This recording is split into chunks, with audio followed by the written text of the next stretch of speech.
사랑하는 은혜와 진리 장로교회 교우 여러분, 어젯밤도 평안하셨습니까?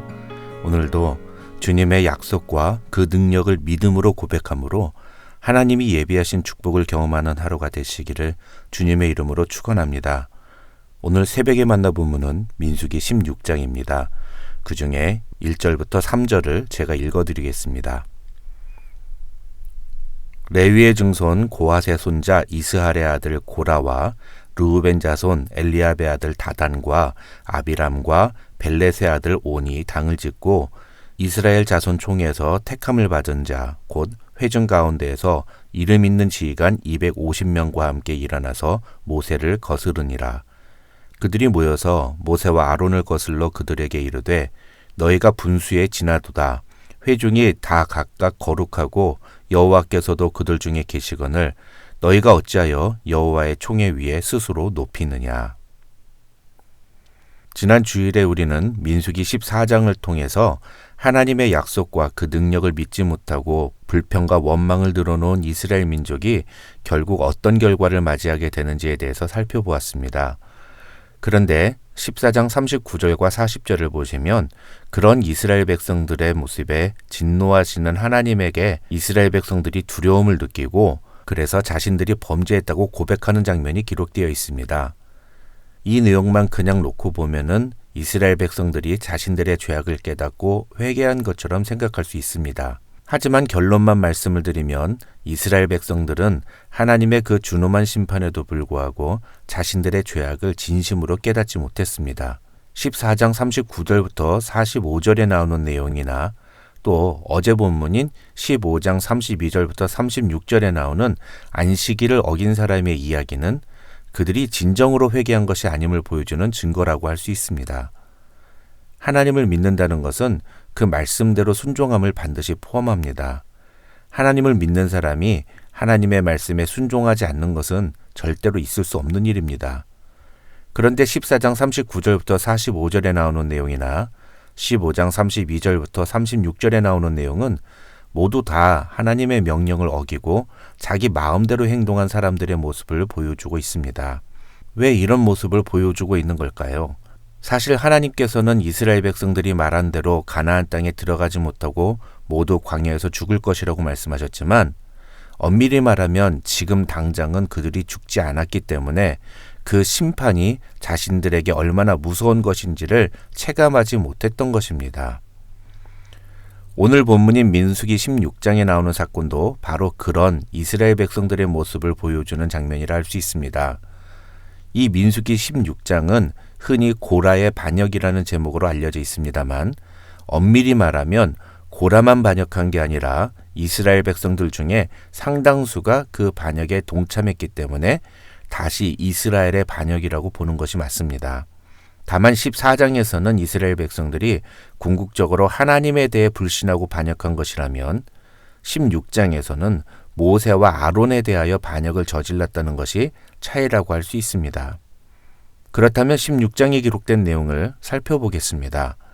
1절과 2절을 보면 레위 지파 고핫 가문에 속한 고라가 르우벤 지파의 자손인 다단과 아비람 그리고 온이라는 이 세 사람과 함께 당을 짓고 이스라엘 각 지파 중에 250명의 지휘관들과 함께 모세를 대항하는 일이 벌어집니다.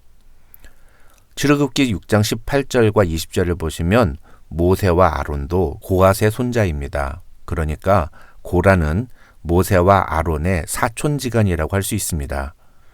그래서인지 고라는 자신도 사촌인 모세와 아론처럼 정치나 종교 지도자로서의 역할을 감당할 수 있다고 생각했던 것 같습니다.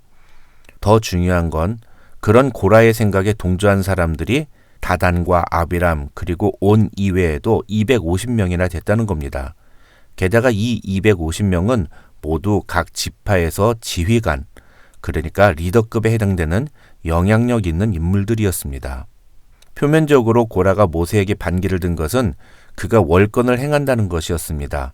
이스라엘 백성들은 다 하나님이 선택한 자들이며 하나님은 우리 가운데에도 계시는데 어째서 네가 우리를 다스리는 위치에 있느냐는 겁니다.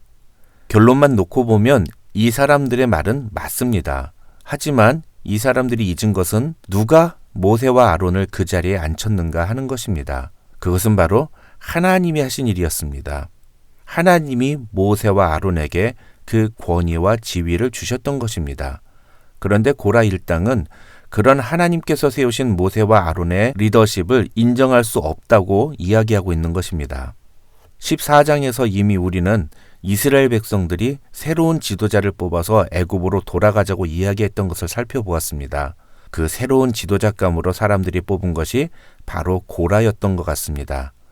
하지만 아무리 많은 사람들이 지지를 해도 하나님이 선택한 사람이 아니면 이스라엘의 지도자가 될 수 없다는 것을 그들은 알지 못했습니다. 왜냐하면 이스라엘은 전적으로 하나님과의 언약에 의해 세워진 나라였기 때문입니다. 많은 사람들이 고라의 생각을 지지하고 있었습니다. 어떻게 보면 모세의 태도가 오히려 자기 자리를 지키려는 잘못된 태도로 비춰질 수 있습니다. 그러나 너희가 어찌하여 스스로 높이느냐며 모세를 지적하는 고라의 말을 잘 보십시오. 실제로 자신을 높이고 있는 것은 누구입니까?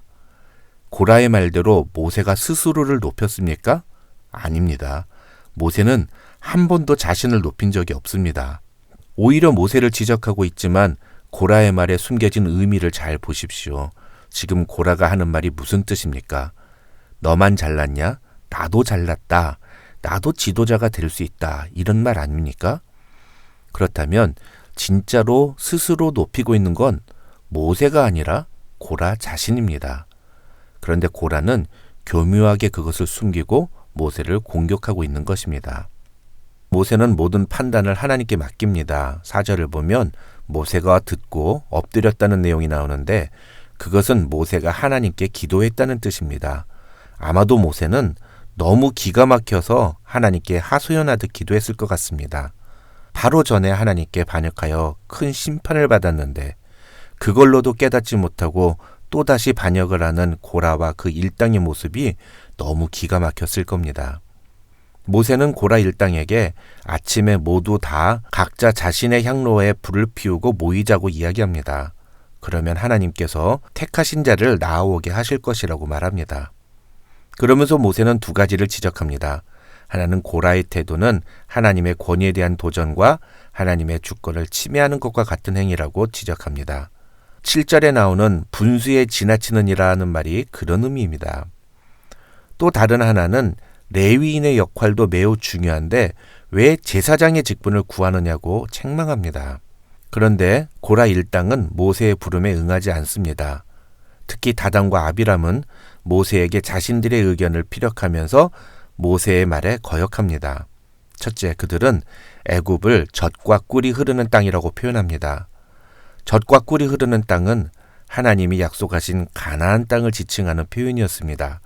그런데 다단과 아비람은 애굽을 젖과 꿀이 흐르는 땅이라고 말하면서 모세가 자신들을 그런 애굽에서 이끌어내어 광야에서 죽이려고 했다고 말합니다.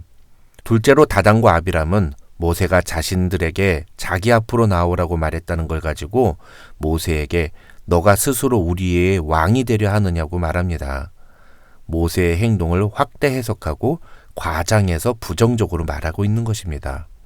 셋째로 다단과 아비람은 모세가 자신들을 젖과 꿀이 흐르는 땅으로 인도하여 드리지도 아니하고 밭과 포도원도 기업으로 주지 않았다면서 사람들을 속였다고 말합니다.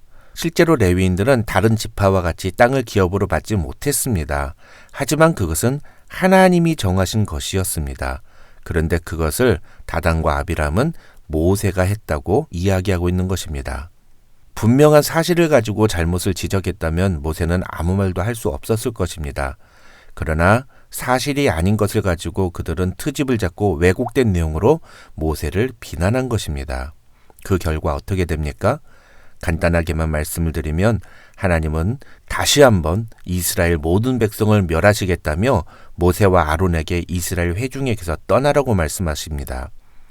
그런데 이때도 모세는 모든 사람을 다 죽일 필요가 있냐며 하나님을 말립니다. 모세는 철저히 범죄한 자와 회중을 구분합니다. 하나님은 모세의 말대로 땅이 갈라져서 고라에게 속한 모든 사람과 그의 재물을 삼키게 하십니다. 뿐만 아니라 여호와께로부터 불이 나와서 고라의 편에 섰던 250명의 지휘관들을 모두 불살라버리게 하십니다. 그렇게 하나님은 모세와 아론에 대해서 반기를 든 사람들을 처단하십니다. 그런데 41절부터 50절을 보시면 이번엔 온 회중이 모세와 아론이 그들에게 대적한 250명을 죽였다며 모세와 아론을 또 원망합니다.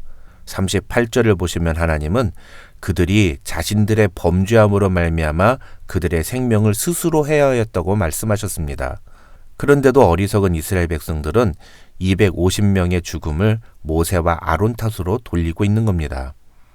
46절을 보시면 하나님은 그런 이스라엘 백성들을 향하여 진노하십니다. 그래서 이스라엘 진영에 연병이 퍼지기 시작하고 49절을 보시면 고라의 일로 죽은 자 외에 연병에 죽은 자가 14,700명이나 되고, 그래서 고라의 일로 죽은 자까지 합치면 약 15,000여 명이 이 민수기 16장에 기록된 사건으로 죽임을 당합니다.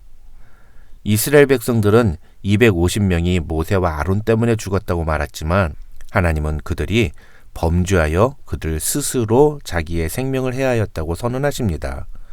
즉 죄의 심판은 결국 자신이 자초하는 것입니다.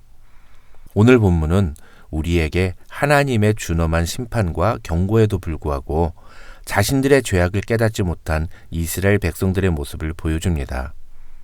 왜 이렇게 미련할까요? 왜 이렇게 무지할까요? 왜 같은 실수를 이렇게 반복할까요? 하나님은 몇 번이나 우리가 깨달을 수 있는 기회를 주십니다. 그러나 결국 깨닫지 못하면 하나님의 심판을 피할 수가 없습니다.